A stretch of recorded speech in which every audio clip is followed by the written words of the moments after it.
सो boards के लिए बचे हैं 21 डेज, जिसका फिज़िकल का पेपर होगा उन लोगों के लिए 17 दिन बचे हैं। आई थिंक आज है Feb 2 और मेरा कोई सिलेबस कंप्लीट नहीं हुआ है। मेरे अकाउंट्स में हुए हैं 5 चैप्टर। इको तो कुछ हुआ ही नहीं है ऑलमोस्ट, बस एम्प्लॉयमेंट और रूरल डेवलपमेंट थोड़ा बहुत हुआ है।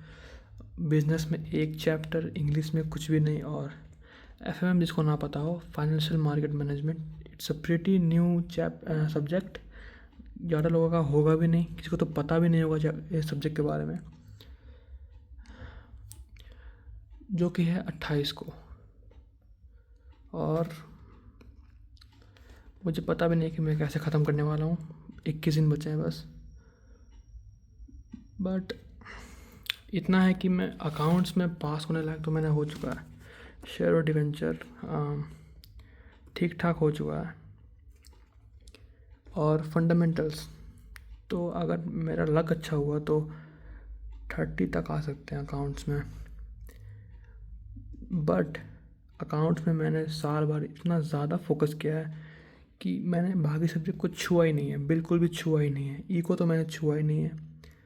और बीएसटी तो 1 चैप्टर पूरे साल में, जो कि मैंने अच्छे से किया है एटलीस्ट, नेचर एंड सिग्निफिकेंस। और चैप्टर 2 अभी मैंने स्टार्ट किया है। सब हेड मैं याद कर रहा था, बस उतना ही हुआ और कुछ भी नहीं। चैप्टर 1 जो कि अच्छे से हो चुका है आई थिंक, बट या उसके अलावा कुछ भी नहीं हुआ है। इंग्लिश तो थैंकफुली मेरा ठीक है, तो इंग्लिश में ज़्यादा दिक्कत होगा नहीं। मैंने सोचा है कि उसको मैं गैप में करूँगा। एग्ज़ाम के बीच में जो गैप होता है वो मैं सोच रहा हूँ कि गैप में करूँ। और फाइनेंशियल मार्केट जो कि इतना ज़्यादा घटिया सब्जेक्ट है, इससे बोरिंग सब्जेक्ट मैंने आज तक नहीं पढ़ा है कभी, उसको भी मैं सोच रहा हूँ गैप में पढ़ने के लिए, जिसके लिए 5 दिन बचे हैं। गैप में 5 दिन है। मैं दिखाता हूँ कितना है। यहाँ बिज़नेस के लिए 6 दिन है। उससे पहले मैंने बचाया बस बिज़नेस पढ़ने के लिए। एफएमएम में 5 दिन, इंग्लिश में 10 दिन है, जो कि उसमें मैं अकाउंट्स भी पढ़ने का ट्राई करूँगा। और इको में 7 और अकाउंट्स में 6 दिन। अब मेरा प्लान ये है कि मैं बीएसटी और अकाउंट्स एक साथ पढ़ के एटलीस्ट 10 तारीख तक ख़त्म कर दूँ। और फिर 11 से लेके 15 तक इकोनॉमिक्स ख़त्म कर दूँ होपफुली, क्योंकि इंडियन इकोनॉमिक्स बस थ्योरी है, तो आई डोंट थिंक ज़्यादा उसमें दिक्कत आने वाला है। तो वो मैं 3-4 दिन के अंदर ख़त्म कर सकता हूँ। और मैक्रो में एटलीस्ट इतना ख़त्म कर लूँ कि मैक्रो में एटलीस्ट 40 में से 20 तो आ ही जाए, और इंडियन में 30+ आ जाए, तो ओवरऑल वो 70+ तो बन जाएगा। और बीएसटी में तो मैं ट्राई करूँगा कि पूरा ख़त्म कर दूँ। और इंग्लिश गैप में, जैसे मैंने कहा, एफएमएम भी गैप में। मेरा अभी तक का प्लान तो ये है, पर अगर आप लोग कुछ अच्छा सजेस्ट कर सकते हो तो कमेंट में कर सकते हो सजेस्ट। पर अभी के हिसाब से मुझे जैसा लगता है कि ऐसे पढ़ने से इतना ख़त्म कर सकता हूँ मैं कि एटलीस्ट 80 के ऊपर तो आ जाए।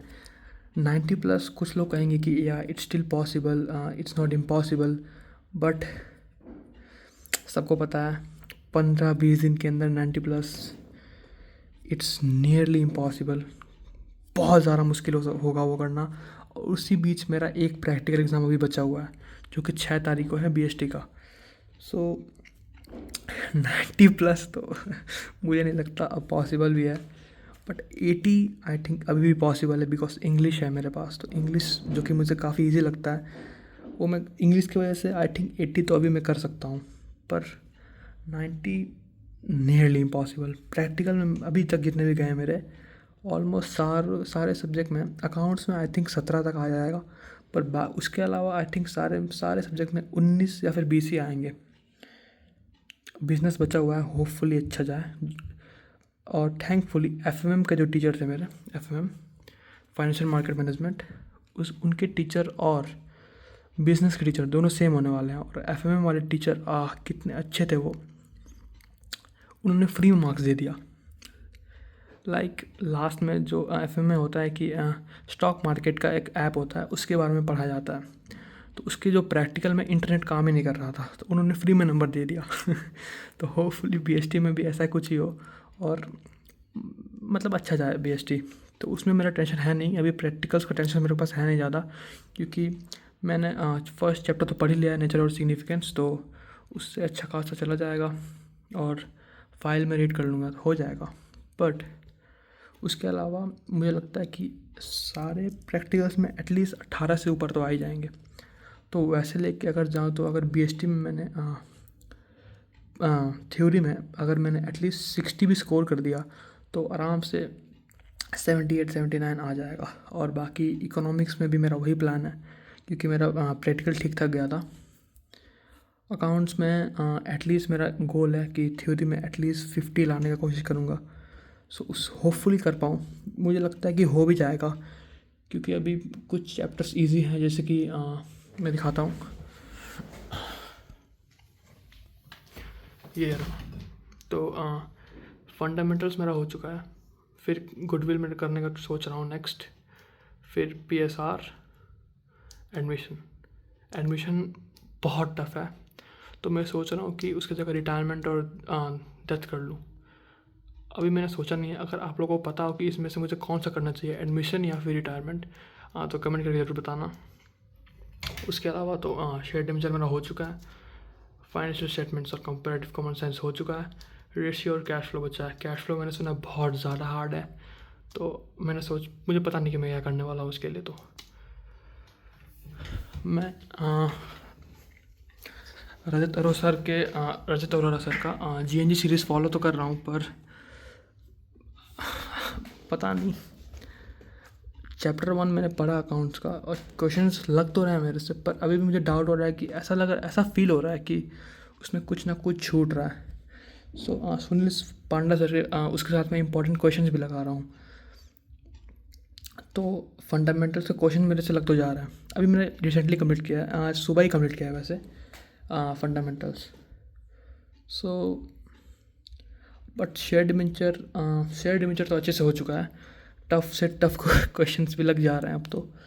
सो मैं अगर आप लोग को सजेशन दूँ, अगर 11th का बेसिक क्लियर है, जर्नल हो जाता है, शेयर डिबेंचर कर लेना, बहुत ज़्यादा इजी है शेयर और डिबेंचर, वो कर लेना। अगर अभी तक कुछ नहीं हुआ है तो सबसे पहले उन दोनों को ख़त्म कर लो, बहुत इजी है।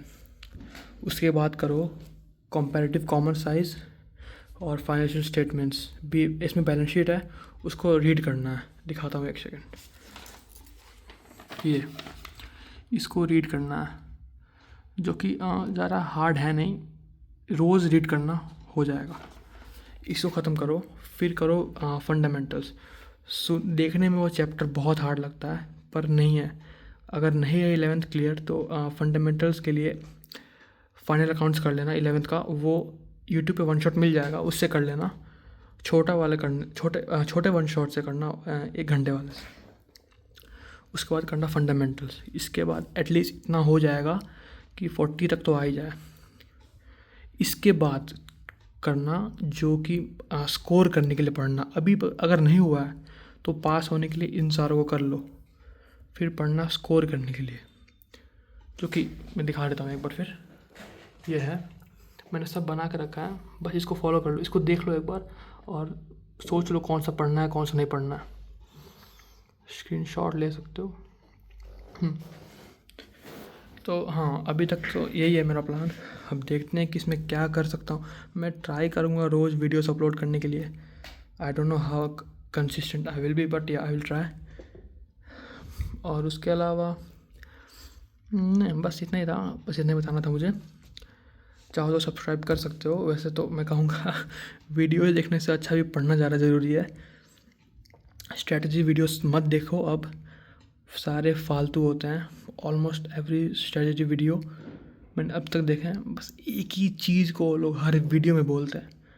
भूल जाओ, मत देखो। मुझे पता है उन वीडियोस को देखने के बाद थोड़ा ऐसा लगता है कि हाँ हो जाएगा, I know that feeling, but देखने से क्या फ़ायदा अगर करोगे नहीं तो। मैंने भी यही किया है। लास्ट के 1-1.5 महीने से 15 स्ट्रेटजी वीडियोस देख रहा था रोज़, और फॉलो मैंने एक भी अच्छे से नहीं किया है। सो मुझे पता है तुम लोग भी ऐसे ही करते हो, तो उन वीडियो को देखना छोड़ दो। अब टाइम है पढ़ने का। मैं कहूँगा सिलेबस से गो थ्रू करो, एक खुद का स्ट्रेटजी बनाओ, उसको फॉलो करो, उससे बेस्ट कुछ हो नहीं सकता है। और बस इतना ही बोलना था मुझे।